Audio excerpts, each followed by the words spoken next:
পতিত স্বৈরাচার শেখ হাসিনাকেও আমরা ভারতের কাছ থেকে ফেরত চাইব।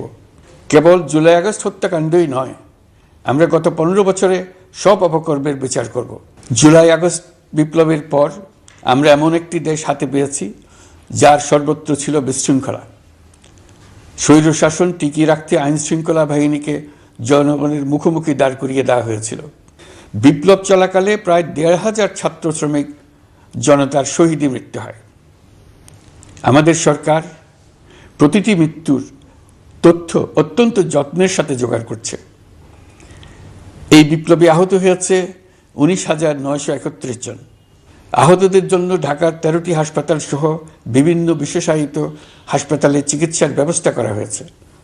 প্রতিদিনই তালিকায় আরও নতুন নতুন শহীদের তথ্য যোগ হচ্ছে, যারা স্বৈরাচারের আক্রোশের শিকার হয়ে এই পৃথিবী ছেড়ে চলে গেছেন। প্রতিটি হত্যার বিচার আমরা করবই।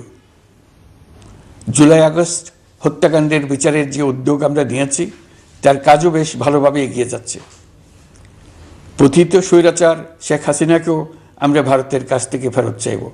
কেবল জুলাই আগস্ট হত্যাকাণ্ডই নয়, আমরা গত 15 বছরে সব অপকর্মের বিচার করব।